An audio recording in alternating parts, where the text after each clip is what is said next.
Hello students, how are you? Welcome to Others Learning Academy. This is Neelam. You are watching a video of tense.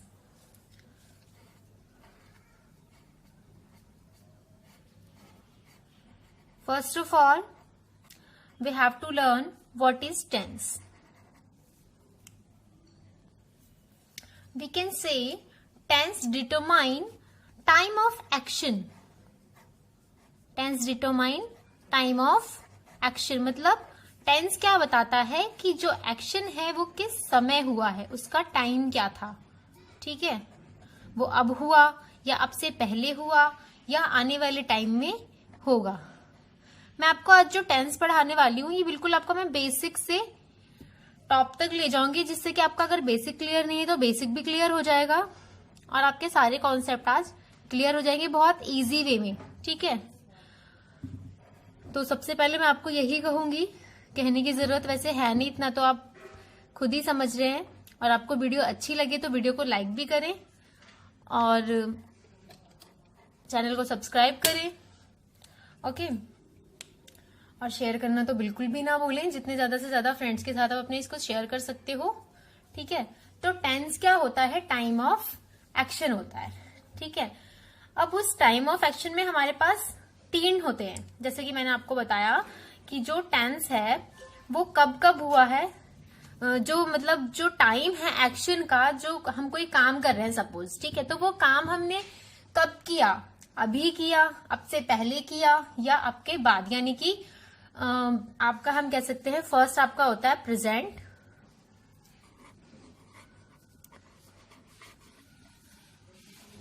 Present tense. Second होता है आपका past tense, ठीक है, और third होता है आपका फ्यूचर टेंस। ठीक है, तो बेसिकली आज हम कंप्लीट टेंस ना कहकर मैं ये कहूंगी कि आज मैं आपको क्या पढ़ाऊंगी, प्रेजेंट टेंस के बारे में। ठीक है, आपको डेली एक एक वीडियो देखने को मिलेगी, ऑलमोस्ट मैं कोशिश करूंगी कि डेली हो जाए। ठीक है, तो इसमें क्या होगा, आपका प्रेजेंट टेंस की एक अलग वीडियो मिलेगी आपको, पास्ट की अलग और फ्यूचर की अलग। ठीक है, कई बार क्या होता है, जैसे कि मैंने आपको पीछे वीडियो बनाई थी टेंस की, ठीक है, तो उसमें क्या हुआ था, मैंने आपको कंबाइन बताया था। ठीक है, तो कंबाइन समझने में हम बड़ी क्लास के बच्चे तो समझ लेते हैं, 9, 10, 11, 12 के, लेकिन जो 6 to 8 के बच्चे हैं इनमें काफी बच्चे सारे कॉन्सेप्ट को एक साथ समझने में थोड़ा सा उनके लिए टफ हो जाता है। ठीक है, तो उनके लिए मैंने ये प्रेजेंट, पास्ट, फ्यूचर की मैं अलग अलग वीडियो बनाऊंगी, जिससे कि आपको एक एक टेंस प्रॉपर क्लियर हो जाए। ठीक है, तो उससे पहले हमें ये समझना जरूरी है कि जो ये तीनों ही टेंस होते हैं इनके 4 पार्ट होते हैं, तीनों के 4 पार्ट होते हैं, 4 टाइप्स होते हैं। ठीक है, पहला होता है हमारा इंडेफिनिट,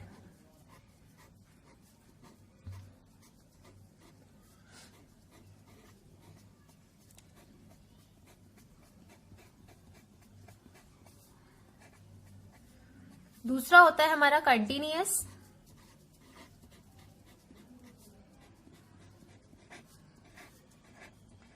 ठीक है, तीसरा होता है हमारा परफेक्ट,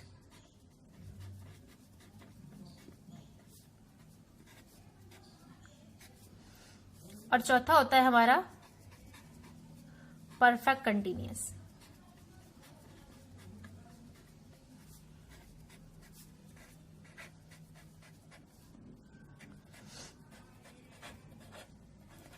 क्लियर है?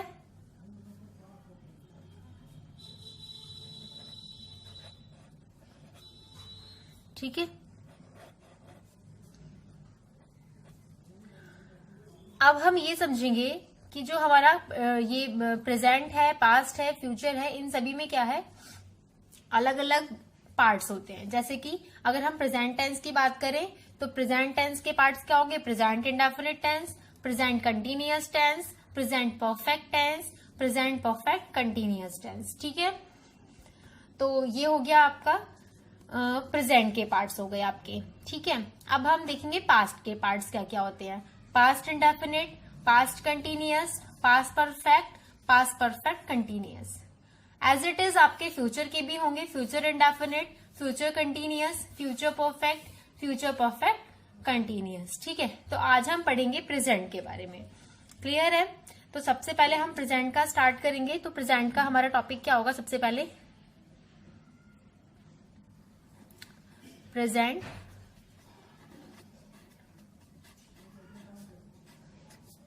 इंडेफिनिट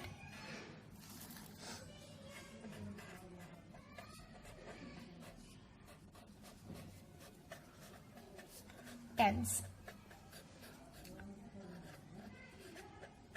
अब ये प्रेजेंट इंडेफिनिट टेंस होता क्या है? ठीक है, सबसे पहला आपके दिमाग में यही वर्ड आया होगा, यही क्वेश्चन आया होगा कि प्रेजेंट इंडेफिनिट टेंस होता क्या है। देखो, प्रेजेंट टेंस तो हम जानते ही हैं कि क्या होता है। प्रेजेंट यानी जब भी कोई एक्शन है वो क्या हो रहा है? प्रेजेंट टाइम में हो रहा है। ठीक है, हम कह सकते हैं it shows the action done in present time. ठीक है, तो एक्शन कब हो रहा होता है? प्रेजेंट टेंस में। अब हम पढ़ेंगे प्रेजेंट इंडेफिनिट में क्या होता है। ठीक है, प्रेजेंट इंडेफिनिट में क्या होता है, इसका यूज हम इसके लिए करते हैं कि मतलब कोई एक्शन जो है वो प्रेजेंट टाइम में तो हो रहा है, पर जो उसका एग्जैक्ट टाइम होता है ना, वो हमें डेफिनेटली नहीं पता होता, पूरी तरीके से नहीं पता होता कि एग्जैक्टली कब हो रहा है। ठीक है, हमें ये तो पता है कि वो एक्शन जो है प्रेजेंट टाइम में हो रहा है, लेकिन हमें कंप्लीटली नहीं पता कि जो प्रेजेंट डेफिनेट है उसमें हमें कंप्लीटली ये नहीं पता होता कि डेफिनेटली कब हो रहा है।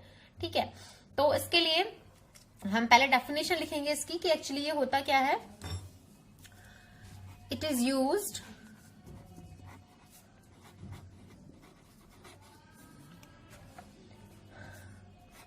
to describe an action which is done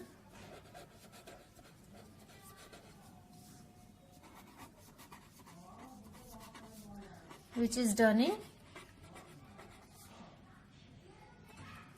present time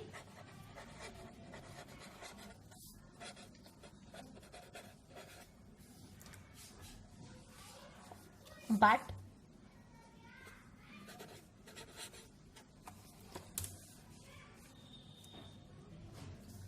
its exact time is not definitely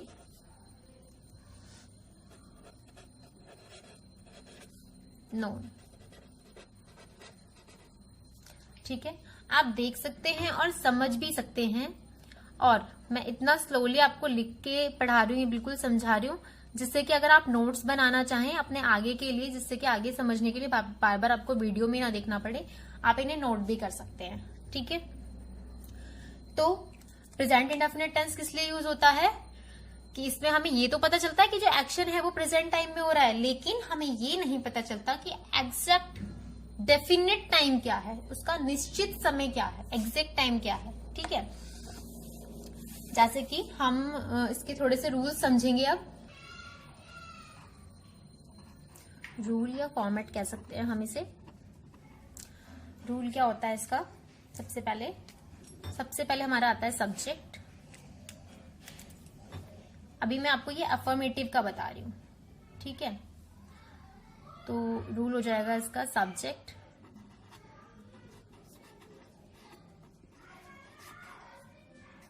plus verb की फर्स्ट फॉर्म। ठीक है, अभी मैं आपको आगे भी पढ़ाऊंगी, तो आप ये ध्यान रखें, V1 लिखा है दैट मीन्स वर्ब की फर्स्ट फॉर्म, 2 लिखा है मतलब सेकंड फॉर्म, 3 लिखा है मतलब थर्ड फॉर्म। वर्ब की फर्स्ट फॉर्म प्लस एस या ES प्लस ऑब्जेक्ट।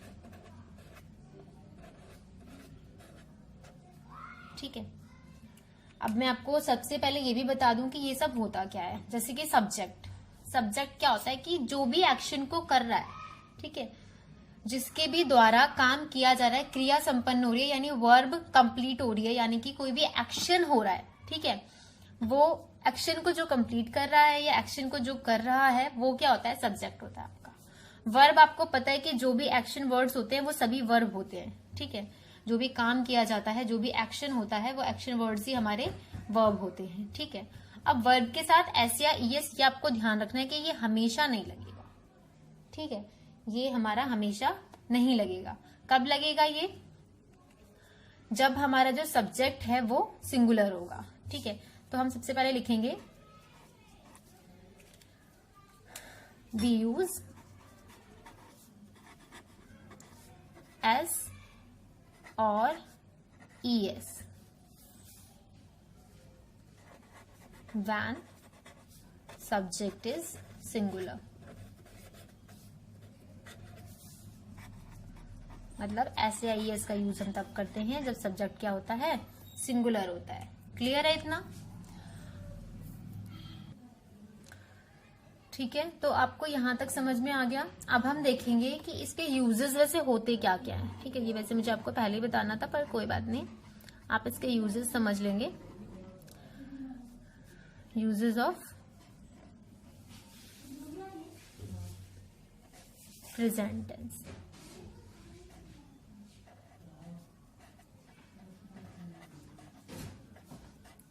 और भी कई तरीके के इसके यूज हो सकते हैं, ठीक है। जो मेन है वो मैं आपको बता रही हूं, ठीक है। जैसे कि फर्स्ट हो गया आपका टू शो,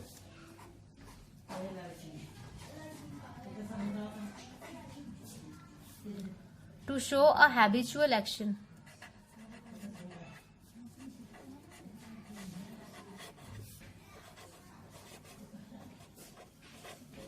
हैबिचुअल एक्शन समझते हो? हैबिचुअल एक्शन का मतलब कोई भी, मतलब ऐसी क्रिया, ऐसा वर्क या ऐसा एक्शन जो हम क्या करते हैं, रेगुलरली, हैबिचुअली करते हैं, मतलब एक आदत में हो गया है हमारी, ठीक है। जैसे कि हम, मतलब मैं कहूं कि I go to temple every day, I use to go temple every day, मैं रोज मंदिर जाती हूँ, ठीक है। तो ये क्या होगा, आपका हैबिचुअल एक्शन के अंदर आ गया। अब ये आपका मतलब प्रेजेंट टेंस हो जाएगा। इसके अलावा हम कह सकते हैं कोई यूनिवर्सल ट्रूथ हो जाए, ठीक है। To express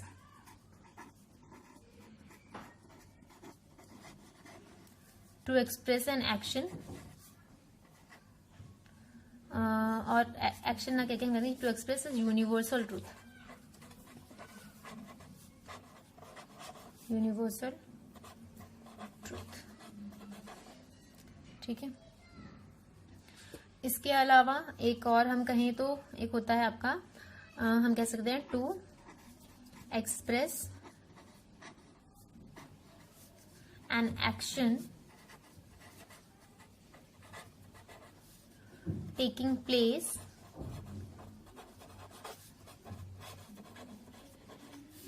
eight present. मतलब कोई काम हम कर रहे हैं और वो मतलब स्थान ले रहा है, जगह ले रहा है प्रेजेंट में, ठीक है। कोई भी एक्शन जो है वो प्रेजेंट में प्लेस ले रहा है, ठीक है। और यूनिवर्सल ट्रूथ में क्या आ जाता है, जो मतलब सार्वभौमिक सत्य कह सकते हैं हम, ठीक है। सार्वभौमिक सत्य यानी कि जो बदला ही नहीं जा सकता, ठीक है, जो बदलता नहीं है, ठीक है। जैसे हम कह दें कि सनराइजेस इन द ईस्ट, तो ये एक यूनिवर्सल ट्रूथ है, तो ये हमेशा प्रेजेंट में ही होगा, ठीक है। अब देखेंगे हम आगे, to show a future event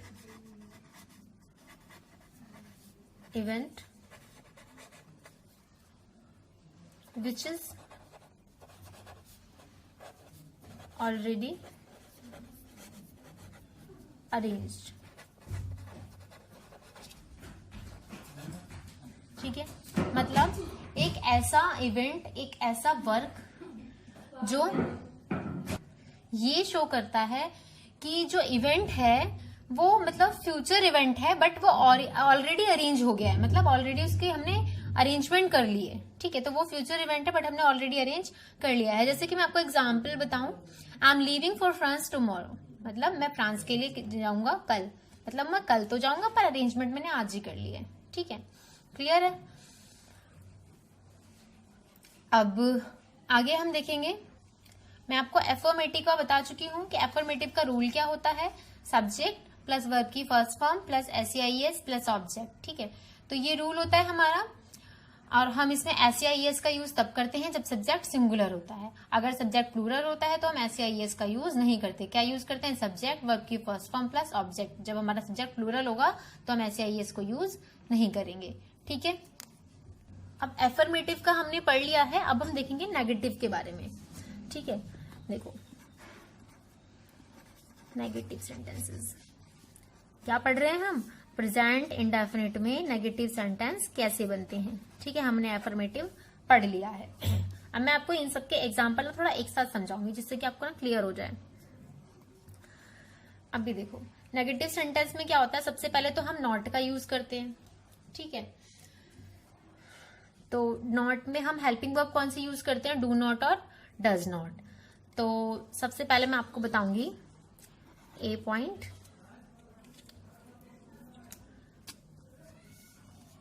we use do not with I, you, we, they,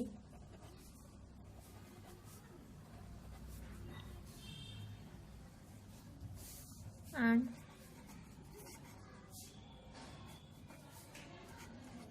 plural now। ठीक है, we use do not with I, you, we, they and plural noun। मतलब जो do not वर्ड होता है ये use करते हैं हम नेगेटिव सेंटेंस में, किसके साथ, प्लूरल नाउन के साथ और I, we, you, they के साथ। ठीक है, इसके अलावा हम देखेंगे हम क्या यूज करते हैं, डज नॉट। ठीक है, वी यूज डज नॉट। ठीक है, डज नॉट का यूज करते हैं हम किसके साथ, विद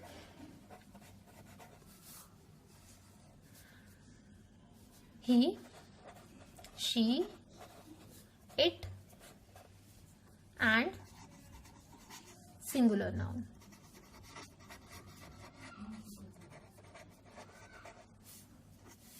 ठीक है, तो हम नेगेटिव सेंटेंसेस का यूज जब नेगेटिव सेंटेंस हम बनाते हैं तो डू नॉट और डज नॉट का यूज करते हैं। ठीक है, कब करते हैं वो भी मैं आपको बताती हूँ फॉर्मेट के जरिए। ठीक है, रूल बताऊंगी मैं आपको, इसका रूल क्या होता है।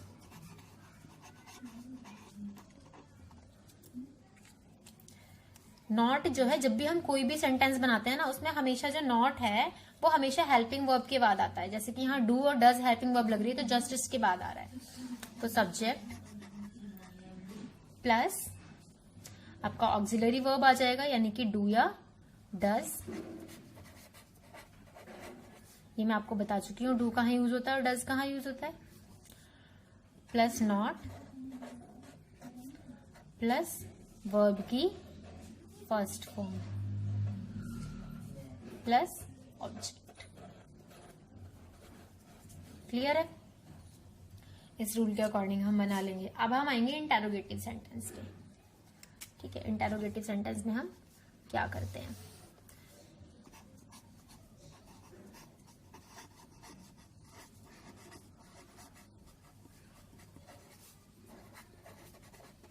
ये आ गया आपका इंटेरोगेटिव सेंटेंस। जैसे नेगेटिव सेंटेंस कौन से होते हैं, जिसमें नहीं वर्ड आता है। ठीक है, तो वैसे इंटेरोगेटिव सेंटेंस कौन से होते हैं, जिनमें क्या होता है, आपका क्वेश्चन वर्ड आता है। ठीक है, कोई भी क्वेश्चन वर्ड आया जिस सेंस में हमारा क्वेश्चन पूछा जा रहा है।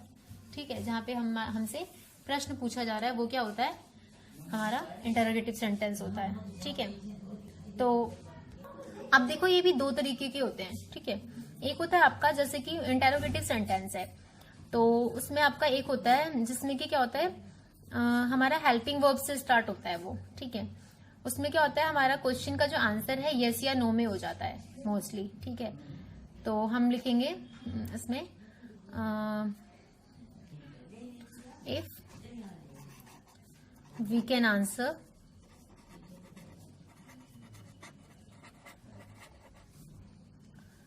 sentence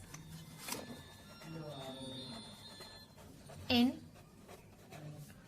yes or no। ठीक है, जब हम यस या नो में आंसर दे पाते हैं किसी सेंटेंस का, तो इस टाइप के जो सेंटेंस होते हैं, इंटेरोगेटिव सेंटेंस होते हैं, तो उनमें हम क्या रूल यूज करते हैं। सबसे पहले हमारा आ जाता है helping verb rule. Helping verb यानी कि इसमें आपकी आ जाएगी डू या डज। अलग अलग सेंटेंस में अलग अलग हेल्पिंग वर्ब यूज होती हैं, प्लस सब्जेक्ट प्लस वर्ब की फर्स्ट फॉर्म। ठीक है, सबसे पहले हमारा डू या डज आ जाएगा। डू या डज का यूज वैसे ही होगा जैसे मैंने आपको नेगेटिव सेंटेंस में बताया था। ठीक है, तो उसमें भी वैसे ही होगा आपका डू या डज, सब्जेक्ट, वर्ब की first form plus object. Clear है। अब इसमें जो दूसरे टाइप का होता है जिसमें हमारा जो क्वेश्चन वर्ड है वो बीच में आता है। ठीक है,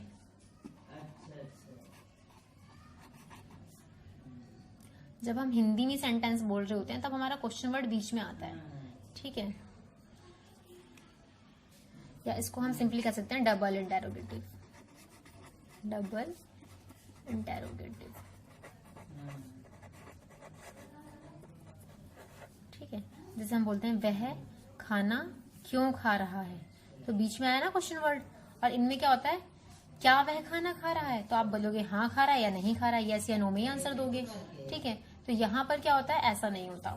यहाँ पर हमसे उसका आंसर डिटेल में पूछा गया है कि वो खाना क्यों खा रहा है, तो आप उसका पूरा सेंटेंस में आंसर दोगे ना, यस या नो में नहीं दे सकते ना। तो ऐसे इनका क्या होता है, सेम होता है रूल, बस थोड़ा सा चेंज होता है। इसमें स्टार्टिंग में हमारे WH वर्ड्स आ जाते हैं। WH वर्ड्स, आई होप आप WH वर्ड्स तो जानते ही होंगे। What, why, when, how.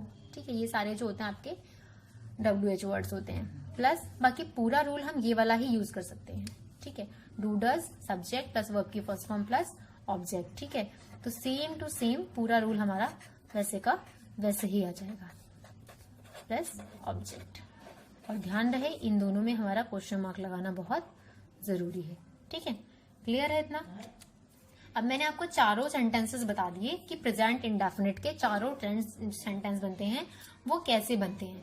ठीक है, अब जैसे कि मैंने आपको इसके चारों पार्ट पढ़ा दिए, अब मैं इसके आपको ना एग्जाम्पल समझाती हूँ। ठीक है, कि इसके एग्जाम्पल्स को आप जब समझेंगे ना तो आपको बेटर समझ में आएगा कि मतलब ये चारों किस तरीके से यूज होते हैं इंडेफिनिट में। ठीक है, आपका ये प्रेजेंट इंडेफिनिट चल रहा था, याद रहे। ठीक है, ठीक है, मुझे ऐसा लगता है कि आज ये जो आपकी पूरी आधे घंटे की वीडियो बन गई है, तो इस वीडियो में मैं आपको सिर्फ प्रेजेंट इंडेफिनिट ही समझा पाऊंगी। ठीक है, कंटिन्यूअस और बाकी के पार्ट्स मैं आपको अलग अलग वीडियो में ही पढ़ा पाऊंगी। अगर मैं आपको इतना डिटेल में पढ़ाऊंगी तो मुझे लग रहा था एक वीडियो में ही हो जाए, बट एक वीडियो में फिर वो बहुत लंबा टाइम हो जाएगा और फिर वो बहुत समझने में भी आपके लिए एक दिन में प्रॉब्लम हो जाएगी। तो एक दिन में मैं नहीं पढ़ाऊंगी ये पूरा आपको, मैं आपको अलग अलग पार्ट्स में ये पढ़ाऊंगी। ठीक है, आपके सारे ये मैं आपका आज इंडेफिनिट खत्म किया है। कल मे बी नेक्स्ट डे या नेक्स्ट वीडियो में continuous, then perfect, then perfect continuous. ठीक है, तो इसके एग्जांपल समझते हैं हम। सबसे पहले में हमने क्या समझा था कि हम वर्ब के साथ एस या ईएस का यूज करते हैं अगर सब्जेक्ट सिंगुलर है तो, और अगर प्लूरल है तो ऐसा हम नहीं करते। ठीक, जैसे मैंने एक सेंटेंस लिखा, आई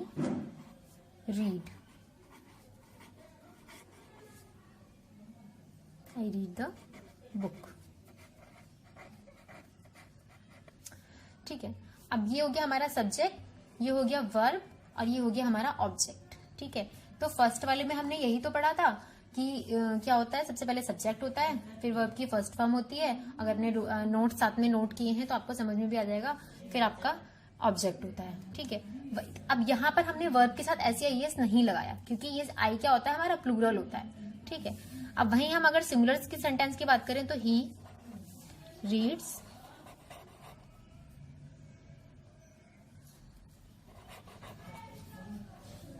reads, READ, reads the book.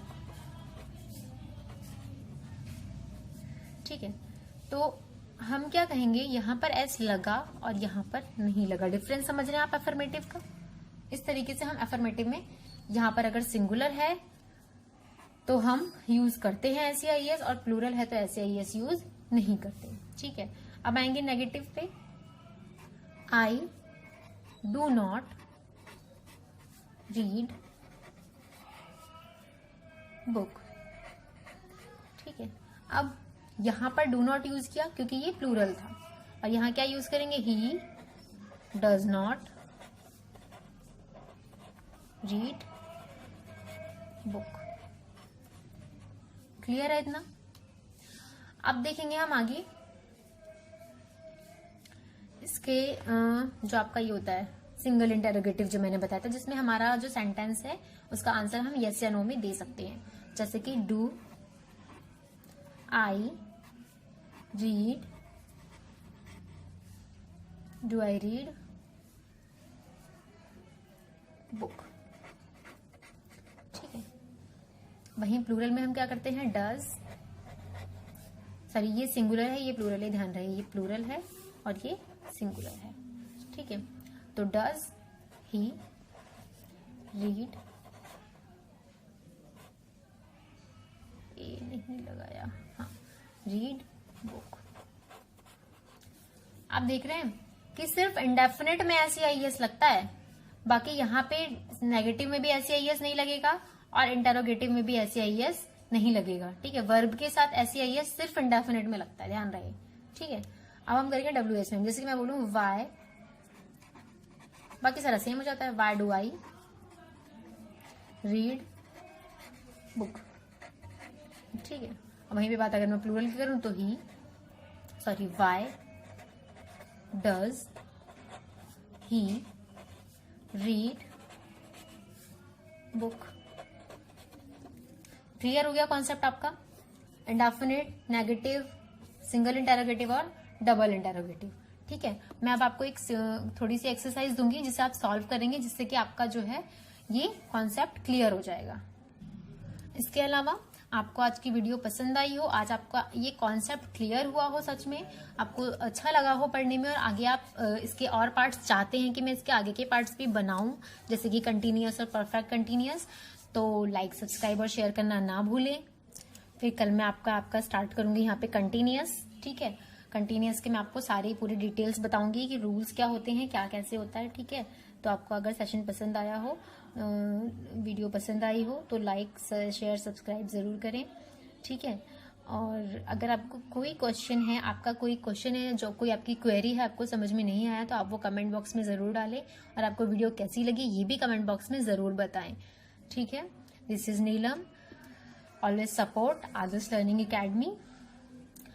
Thank you so much.